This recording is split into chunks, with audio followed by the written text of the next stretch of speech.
Ladies and gentlemen, time is the one currency that cannot be earned back, yet it is the one we spend most carelessly. It slips through our fingers like sand squandered on distractions, fruitless debates, and the company of those who neither sharpen our minds nor strengthen our souls. Today, I wish to warn you of 7 types of people who will waste your time not because they are evil, but because they are masters of misdirection. Time is a precious currency, yet is often spent with reckless abandon. Unlike gold or silver, it cannot be stored, saved, or reclaimed once it is gone. Every moment that passes is irretrievable, and yet many treat it as though it were an infinite resource, something to be wasted without consequence. But time is the silent measure of all things, the great equalizer that grants no man more than another. Some squander it in trivial pursuits, filling their days with distractions, chasing after vanities that vanish like mist. Others invest it wisely, spending it in pursuit of wisdom, virtue, and the building of a life that will bear fruit long after they are gone. There are those who will spend an hour in idle complaint, bewailing the injustices of the world, and yet never lift a hand to change what is within their power. They trade their time for self-pity, for lamentation, for endless cycles of dissatisfaction that produce nothing but exhaustion. And there are those who, given the same hour, will spend it in thought, in learning, in refining themselves and sharpening their understanding. The former look back on their days with regret, the latter with gratitude. To waste time is to fritter away the very essence of one's life. It is easy to fall into the illusion that there is always more, that tomorrow will grant another opportunity, that the days ahead stretch out without limit. Yet time is not generous. It does not bargain, it does not lend, and it does not forgive. Every moment spent foolishly is a moment never to be reclaimed. How many hours slip away in idle conversations that serve no purpose? How many mornings are lost to delay, to procrastination, to the waiting for the perfect moment that never arrives? How many opportunities are missed because one assumes that time will always permit another? There are those who will demand your time with nothing to offer in return. They will steal your hours with empty words, with fruitless arguments, with problems they have no real intention of solving. If one is not vigilant, the minutes dissolve into hours, the hours into days, and life itself is whittled away by small, seemingly insignificant distractions. But those who guard their time as they would their most valuable possession find that it is not scarcity that defines their days, but richness. For time spent well is never regretted, never mourned, never counted as loss. One can tell the measure of a person by what they value. If a man guards his wealth but squanders his time, he has misunderstood the true cost of living. Money can be lost and regained, possessions can be taken and restored, but time, once given, is gone forever. It is the rarest and most fleeting of all things, a gift that diminishes with every breath. And in the end, the way one spends it is the truest reflection of what they loved, what they believed, and what they became. The perpetual victim walks through life with an air of sorrow, carrying grievances like treasures and recounting their misfortunes with the solemnity of a historian chronicling a great tragedy. They believe themselves to be at the mercy of the world, tossed about by fate, powerless against the injustices that seem to target them uniquely. Their suffering is not an event but an identity, a lens through which they view every circumstance and relationship. No matter the kindness shown, no matter the opportunities presented, they will always find a way to return to the familiar comfort of their own misfortune. To engage with the perpetual victim is to step into a cycle that has no resolution. They will tell you of their woes, and you, if you possess any measure of compassion, will listen, advise, encourage. Yet no word of wisdom will take root, no suggestion will be heeded, and no solution will ever satisfy. They do not seek to rise above their troubles, but to be affirmed in them. The comfort they desire is not that of resolution, but of recognition. They long not for healing, but for validation of their suffering. Their troubles are always external, never internal. It is the fault of others, of society, of the past, of an unchangeable fate. They are the innocent sufferers in a world determined to wrong them. If they fail, it is because the system was against them. If they lose a friendship, it is because the other person abandoned them. If life does not unfold as they wish, it is because unseen forces conspired against their happiness. To suggest otherwise, to even hint at personal responsibility, is to invite their quiet resentment. In their presence, one feels the subtle weight of obligation. To contradict them is to wound them. To challenge them is to become the enemy. And so the listener is drawn into their world, where the only acceptable response is sympathy, and the only expected role is that of a witness to their ceaseless afflictions. Time passes, and one realizes that no progress has been made, no new chapter has begun. The same grievances resurface, as if no advice had ever been given, as if no encouragement had ever been offered. The perpetual victim does not move forward, they only gather more reasons to remain as they are. There is in their sorrow a peculiar kind of power. It binds those around them with invisible chains, obligating them to listen, to console, to reassure. But what is given is never enough, for their thirst for sympathy is unquenchable. The moment one trouble is addressed, another takes its place. There is always a fresh wound, a new injustice, a recent betrayal. And so the cycle continues, an endless loop of grievances, where time and energy are drained, but nothing is ever gained. To walk too long with the perpetual victim is to risk becoming one's own. The eternal procrastinator lives in the realm of intention, forever planning, forever considering, but never truly acting. Their days are filled with dreams of grand accomplishments, yet their hands remain idle. They speak often of what they will do tomorrow, next week, next year, always pushing the moment of action just beyond reach. To them, time is an endless expanse, a river they may one day choose to cross, but not now. The conditions are never quite right, the moment never quite ideal, the stars never quite aligned. And so they wait, postponing action until a perfect moment that will never come. They deceive themselves with the illusion of effort. They research, they prepare, they gather resources, they discuss plans in great detail, all while convincing themselves that they are on the verge of beginning. Yet when the time arrives to take the first step, they hesitate. Perhaps more preparation is needed. Perhaps they should wait for a better mood, a clearer schedule, a sign from fate that confirms the moment is right. And so the cycle repeats day after day, year after year, as life moves forward without them. Their language is rich with intention, but poor in execution. I should start exercising, they say, yet the shoes remain unworn. I must write that book, yet the pages remain blank. I need to change my life, yet they remain as they are.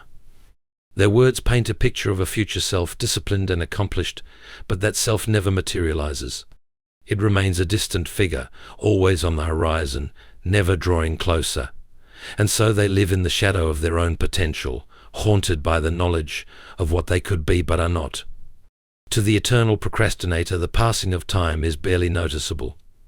A week becomes a month becomes a year, and still they remain in the same place. They convince themselves that they are waiting for inspiration, for motivation, for the perfect circumstances that will propel them into action. But motivation is fleeting, and inspiration is fickle. Those who achieve do not wait for the right moment. They seize the moment before them. The procrastinator, however, sees every obstacle as an excuse to delay. A minor inconvenience becomes a reason to wait another day. A small discomfort justifies inaction. A passing distraction becomes an anchor that keeps them motionless. They admire those who act with decisiveness, but they do not emulate them. Instead, they retreat into the comfort of their intentions, believing that their desire to change is enough. But time is not patient. It does not pause for hesitation, nor does it wait for readiness. The eternal procrastinator believes that there will always be more time, always another chance, always a tomorrow. And yet, as the years slip away, they begin to realize that what they postponed was not just a task, but their very life. The argument collector is not driven by a desire for truth, but by the thrill of the contest. They do not debate to learn, but to win, treating every conversation as a battlefield where victory is measured not by understanding, but by the silencing of an opponent.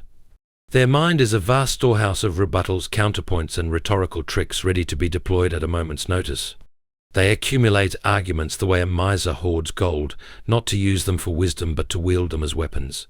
Their love is not for knowledge itself, but for the sport of dispute, the rush of proving another wrong, the satisfaction of dismantling someone else's perspective. To engage with the argument collector is to step into an arena where the rules are always shifting. They will appear to listen, but only long enough to craft their next attack. Every word you offer is not received in good faith, but is dissected for weaknesses, for contradictions, for anything that can be twisted into a point of contention. They do not care for clarity or resolution. If they sense that a conversation is nearing agreement, they will shift the goalposts, introduce a new tangent, or redefine terms to ensure that the argument continues. Their hunger is not for resolution but for endless debate. They take pride in being difficult to pin down. If one challenges them, they will retreat behind layers of ambiguity. If one agrees with them, they will invent a finer distinction to argue about.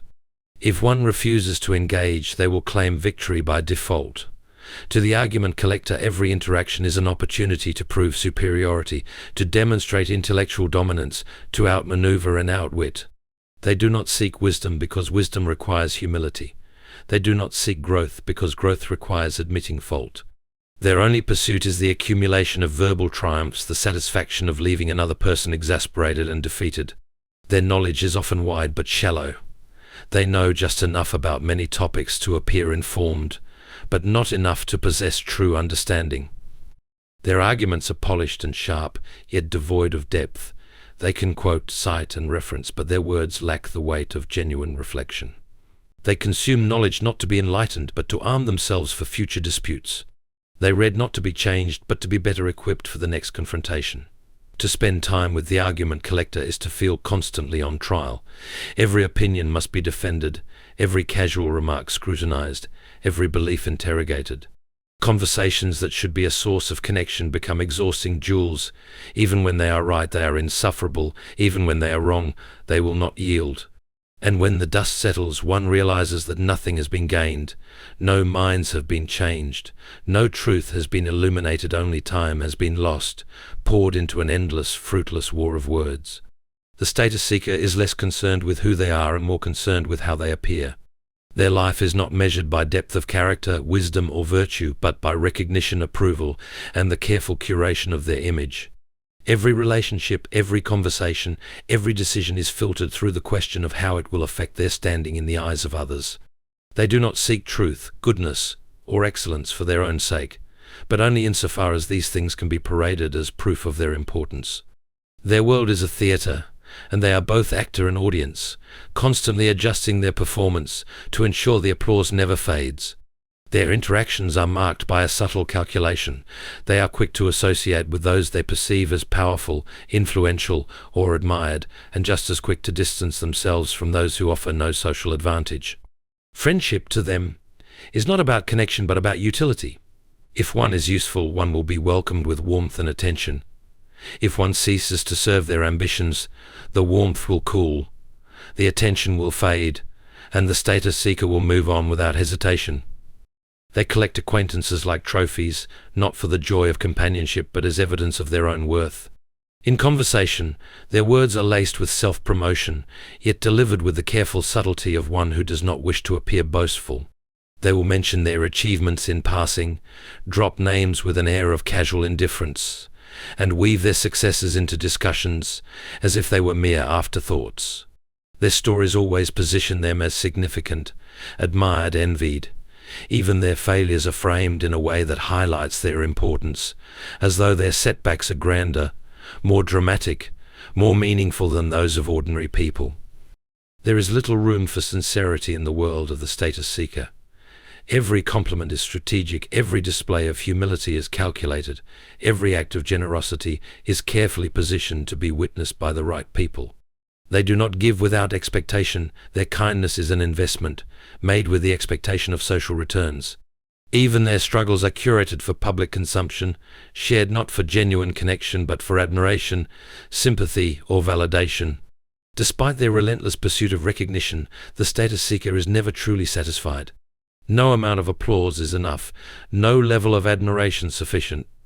They are trapped in a cycle of self-presentation, constantly adjusting their image to match the shifting tides of social approval. They are not guided by conviction but by the opinions of others, forever chasing relevance, fearing obscurity more than failure, emptiness more than dishonor. And so they continue their performance, ever adjusting their mask, ever seeking the approval that will never quite be enough, measuring their worth not by the substance of their character but by the fleeting, fickle gaze of the world. The false helper wears the mask of generosity, offering guidance, support, and solutions with an air of benevolence. They present themselves as a wellspring of wisdom, always eager to extend a helping hand. At first glance, their presence seems like a gift to someone who is always available, always offering advice, always stepping in where others hesitate. But beneath the surface, their assistance is not given freely. It is laced with control, subtle manipulation, and an unspoken expectation of gratitude, obedience, or dependence. They do not help to empower, but to tether. Their kindness is a chain, carefully crafted to keep others within reach. Their generosity is selective, often lavished on those who seem impressionable, uncertain, or in need of direction. They seek out the struggling, the lost, the indecisive, not out of pure compassion, but because such individuals are easier to shape. Their advice comes with an unspoken cost. The recipient must acknowledge their wisdom, submit to their guidance, and, in many cases, remain in a position of need. The false helper does not wish for others to outgrow them, to find their own strength, to become independent. They prefer to remain the indispensable figure, the one who is always needed, the one whose approval is quietly sought before any decision is made. If one dares to reject their help or choose a different path, the false helper does not respond with understanding but with subtle disappointment or quiet withdrawal. Their generosity quickly turns to cold detachment and sometimes even resentment. They may not lash out openly, but their words will carry undertones of wounded pride, of betrayal, of unspoken grievances. They will remind others, subtly or directly, of all they have done, of all the time and effort they have given, and of how little appreciation they have received in return. To them, rejection of their help is not an act of independence but an offense. They thrive on the feeling of being needed, but not in the way a true mentor or friend does. A genuine helper rejoices when others grow, when they no longer need guidance, when they stand strong on their own. The false helper, however, finds such growth unsettling. They fear being left behind, irrelevant, without purpose. And so, rather than fostering real strength in others, they offer solutions that keep them slightly dependent, slightly unsure, always returning for the next piece of advice, the next bit of assistance, the next word of validation. There is a quiet selfishness in the false helper, though it is hidden beneath layers of apparent selflessness. Their assistance is a means of ensuring influence, of maintaining a position of quiet authority. They do not help for the sake of others, but for the security it gives them, the security of being needed, of being important, of being the person others turn to in moments of doubt. Their kindness is not a gift, but a transaction, one where they are always owed something in return, even if it is nothing more than ongoing reliance.